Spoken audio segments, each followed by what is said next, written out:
अगर हम पढ़ रहे हैं तो हम अगर ध्यान नहीं दे रहे हैं अगेन वो टर्म्स को, अगर अपने आप को हम नहीं बता रहे हैं अरे ये टर्म पूछी जा सकती है, प्लीज़ इसका कोई आंसर याद रखना, तो फिर यूपीएससी में फेमिलियरिटी होगी लेकिन कंक्लूसिव आंसर नहीं होगा। एंड बहुत सारे क्वेश्चंस शायद आपने कभी पढ़े भी ना हो तो भी आप लॉजिकली सॉल्व कर सकते हो। So common sense is your super power in prelims. Precision over prose, UPSC in the recent times is testing precision especially with respect to history.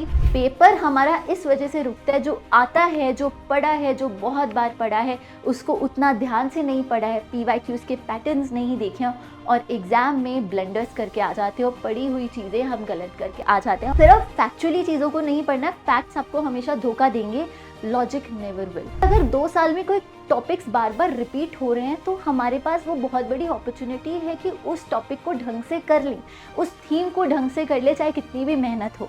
तो अगर आप वो 1 या 2 टॉपिक्स, 2 क्वेश्चंस प्रिडिक्ट कर पा रहे हो, please understand and decode that pattern. Hello dear students, I welcome you all to today's session at Sarthi IAS. My name is Jasleen Kaur और आज हम एक बहुत ही क्रूशल टॉपिक के बारे में बात करने वाले हैं, क्योंकि आजकल क्या हो रहा है, स्टूडेंट्स को हिस्ट्री से बहुत डर लगना शुरू हो गया है क्योंकि पैटर्न शिफ्ट कर रहे हैं, क्वेश्चंस बहुत डायमेंशन से पूछे जा रहे हैं। तो बच्चों को अक्सर लगता है जो पढ़ रहे हो उसमें से क्वेश्चंस तो आ नहीं रहे हैं, तो हिस्ट्री को पढ़ के क्या करना है।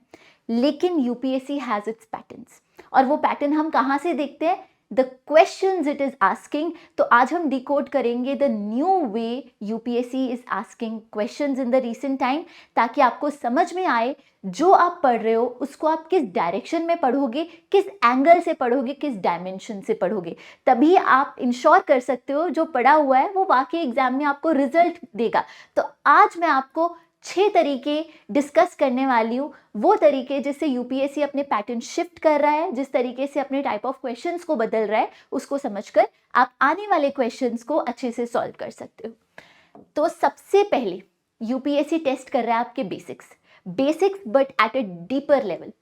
ऐसी सिंपल टर्म्स पूछी जा रही हैं जो अक्सर स्टूडेंट्स को कंफ्यूज कर सकती हैं। जैसे इसमें आपसे अगर मैं आपको रिसेंट 5 साल के मैंने क्वेश्चंस आपके साथ इस पीपीटी में यूज़ करे हैं, तो 5 साल का पैटर्न बहुत इंपॉर्टेंट है 2026 एंड 7 के लिए। तो मैं आपके साथ सिंपल टर्म्स डिस्कस करूंगी। अगर आपने एंशिएंट, मिडीवल, मॉडर्न हिस्ट्री पढ़ी है तो ये टर्म्स से अक्सर आप रूबरू हुए होंगे, लेकिन आपने अगर ध्यान नहीं दिया होगा, अच्छे से नहीं समझा होगा, तो ये क्वेश्चन सॉल्व करना कोई आसान बात नहीं है। 2025 में यहाँ पर एक सवाल आया, Ashokan inscriptions suggest that Pradeshika, Rajuka and Yukta were important officers at the village level, district level, provincial level of the central administration. अब हमको देखकर समझ में आ जाता है कोई टाइप के ऑफिसर्स हैं, लेकिन किस टाइप के ऑफिसर्स हैं, क्या ये चीज़ पर हम ध्यान देते हैं, क्या यहाँ पर हम अपने ब्रेन को बोलते हैं कि ये चीज़ पे क्वेश्चन आ सकता है, इस पे ध्यान दे दो, इसको याद कर दो। इसी से प्रॉब्लम आती है familiarity but no conclusive answer.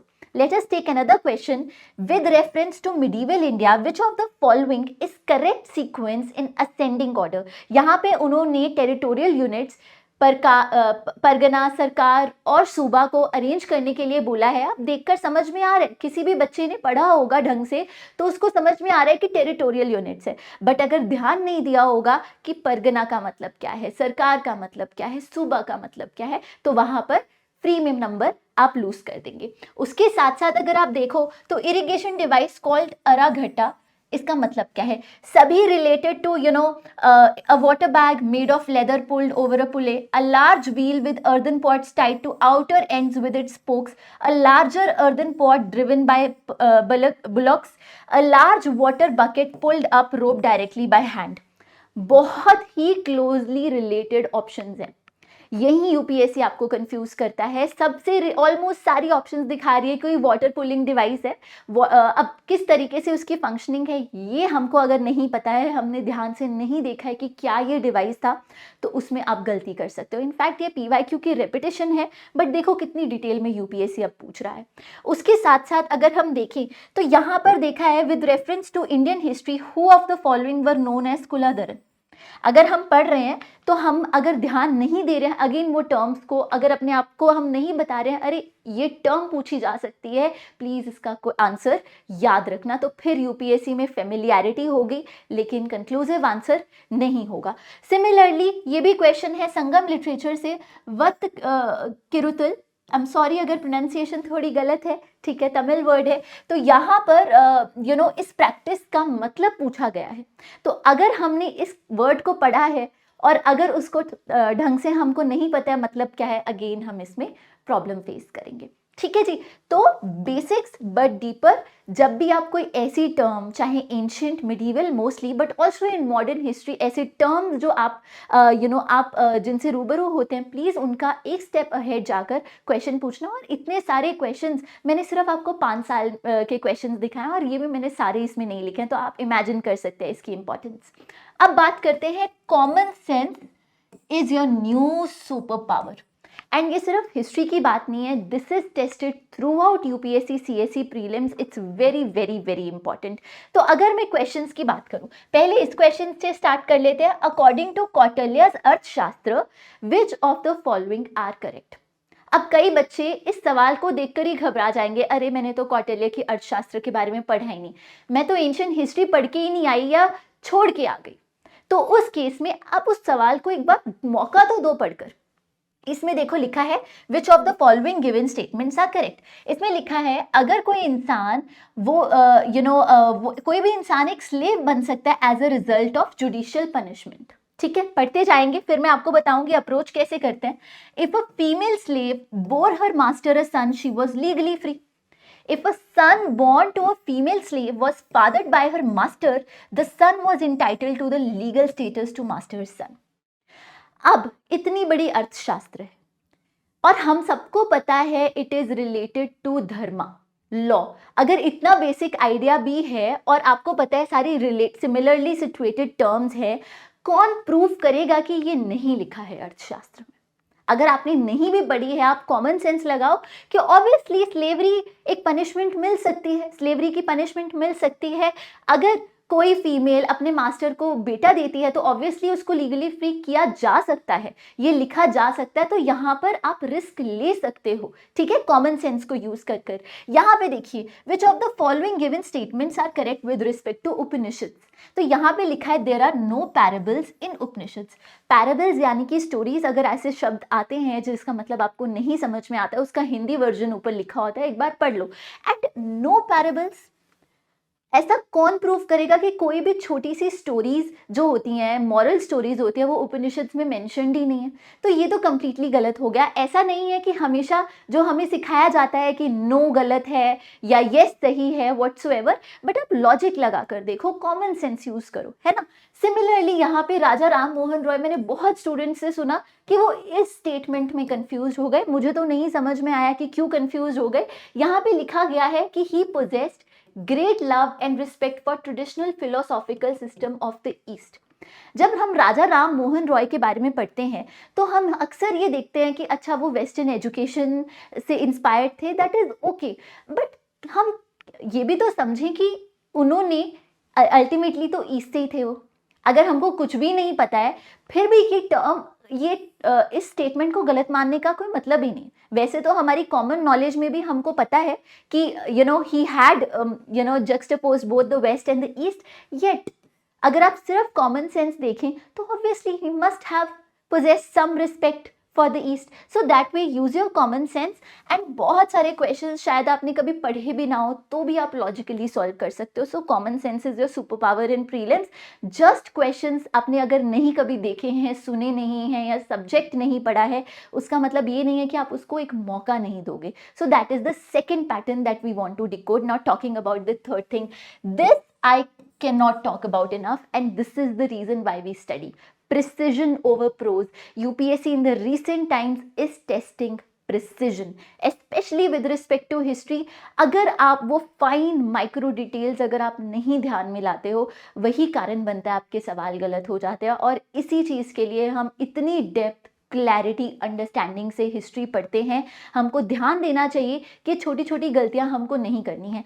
बहुत बार क्या, हर बार 3 से 4 वन वर्ड क्वेश्चन आते हैं जिसमें सिर्फ कुछ शब्द दिए होते हैं ABCD, और हर ऑप्शन में सिर्फ एक शब्द लिखा होता है, और वो इतने कंफ्यूजिंग होते हैं। आपने कई बार पढ़ा भी हो, अगर आपने ध्यान से नहीं पढ़ा हो, अपने ब्रेन को बार बार रीवायर नहीं किया हो कि अरे यहाँ पे ये टर्म है, यहाँ पे मैं कंफ्यूज हो सकती हूँ, मुझे इस तरीके से याद रखना है कुछ भी हो जाए, तो आप पेपर में गलती करके आओगे। और ये क्वेश्चंस ना बहुत टेम्पटिंग होते हैं, क्योंकि ये जो वन वर्ड क्वेश्चन होते हैं या फिर डिटेल्ड क्वेश्चंस होते हैं जहाँ पे एक शब्द गलत हो जाए तो सारी स्टेटमेंट गलत है, तो उस टेम्पटेशन में आकर हम उसको अटेम्प्ट कर देते हैं विदाउट थिंकिंग कि अरे हमने पढ़ते वक्त उस पर ध्यान दिया था कि नहीं दिया था।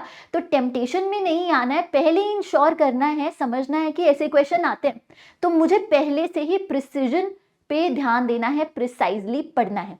अगर हम बात करें तो देखो, how many of the above were introduced in India by the Portuguese in the 16th and 17th century. 3 options है, पपाया, पाइनएप्पल, गुआवा। अब ऑप्शंस क्या है, ओनली 1, 2 and 3। आपको एक भी ऑप्शन नहीं पता है तो क्वेश्चन गलत हो जाएगा। तो पढ़ते वक्त ही आप समझेंगे ये चीजों पे, छोटी छोटी चीजों पे ध्यान देंगे। उसके अलावा, who among the following rulers of medieval Gujarat surrender Diu to Portuguese. अक्सर बच्चे क्या करते हैं, बस ये सोच लेते हैं कि अच्छा Diu was taken from Gujarat, that's it. और अब अहमद शाह, मोहम्मद बिगरा एंड बहादुर शाह एंड मोहम्मद शाह, ये सारे ऑप्शंस हैं, तो पेपर में जाकर आप कंफ्यूज हो सकते हो, चाहे आपने कई बार पढ़ा हो। तो छोटी छोटी चीज़ों के ऊपर आपने ध्यान देना है। उसके अलावा, who among the following rulers of Vijayanagara empire constructed a large dam, तो ये ऑप्शंस हैं। यहाँ पर ये भी आपकी NCERT में एज इट इज मेंशन्ड है, बट ध्यान देने की बात है। उसके अलावा ये टर्म्स किस किंग के साथ, ये टाइटल्स किसके साथ जुड़े हुए थे, ये भी तमिलनाडु की NCERT में एज इट इज मेंशन्ड है। महेंद्र वर्मन 1 इसका आंसर है, बट क्या हम उन चीज़ों पे ध्यान दे रहे हैं कि नहीं दे रहे हैं ऑन बेस्ड ऑफ PYQs कि ये क्वेश्चंस इस तरीके से पूछे जाते हैं। जो हमारे फायान था, इनके बहुत सारी प्रोनाउंसिएशंस हैं, चाइनीज़ नेम है, ये किन के टाइम पे आए थे। बहुत बेसिक फैक्ट है, लेकिन बच्चे इसमें भी कंफ्यूज हो जाते हैं, not because they don't know but because they have not predicted such type of questions कि ऐसे क्वेश्चंस आएंगे, और there is a high chance of confusion. वही चीज़ें जो आपने पढ़ी हैं, नंबर इसलिए नहीं आते हैं, इसलिए नहीं कटते हैं, या फिर हमारा एग्जाम इसलिए नहीं रुकता है कि हमें सिर्फ रैंडम चीज़ें नहीं आती हैं।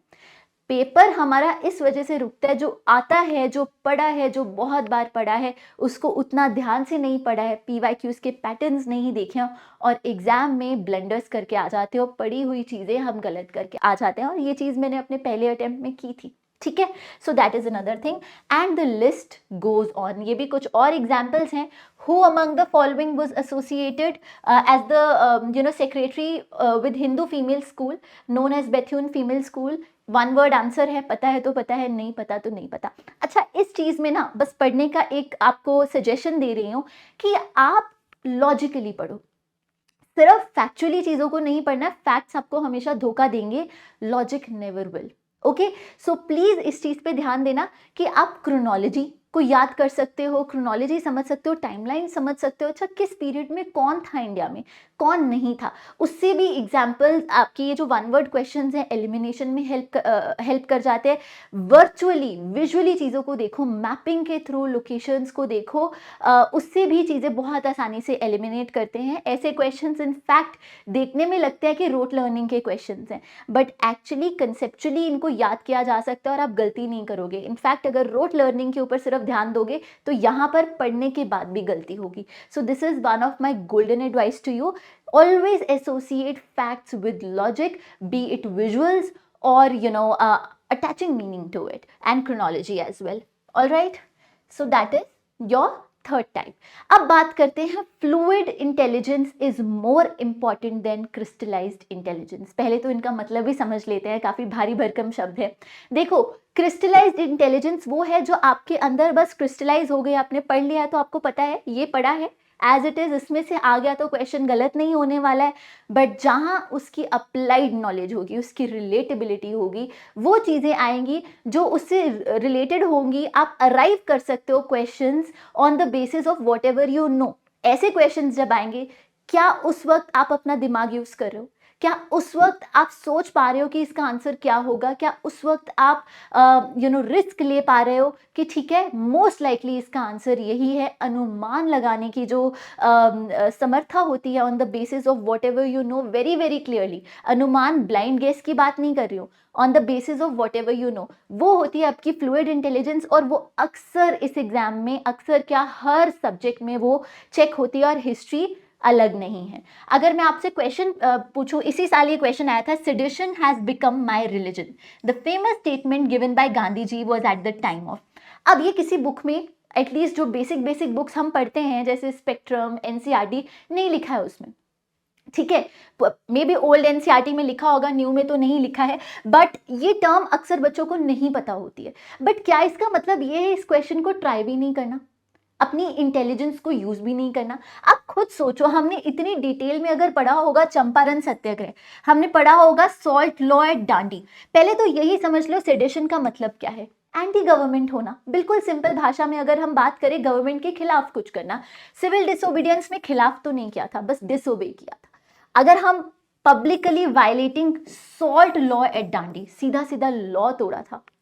Attending second round table conference, इसमें क्यों ही गांधी जी बोलेंगे, यहाँ पर तो ब्रिटिश के साथ बातचीत करने गए थे। और अगर यहाँ पे बात करें launch of quit India movement, यहाँ पे भी कंफ्यूजन हो सकते हैं, शायद यहाँ पे गांधी जी ने बोला था, बट इस टाइम पे तो गांधी जी इन चीज़ों से काफ़ी ऊपर उठ चुके थे, परवाह नहीं कर रहे थे लॉ की। लॉ ब्रेक करने की सबसे पहले बात ही एक्चुअली सिविल डिसोबीडियंस मूवमेंट में हुई थी। तो you one could easily arrive at such questions. So that is the importance of basics. अगर आपके बेसिक्स बिल्कुल क्लियर हों, कुछ ऐसा भी आ जाए जो हमको नहीं भी पता है, हमने नहीं भी पढ़ा है, we can arrive at that answer using our fluid intelligence on the basis of crystallised knowledge. I hope that's very very clear. अगर यहाँ पे बात करें subsequent to which one of the following events Gandhi ji, who consistently opposed untouchability and appealed for its eradication from all spheres, decided to include upliftment of Harijans in his political and social program? देखो, अगर आपको chronology भी याद है थोड़ी सी, है ना, तो भी आप कर लोगे।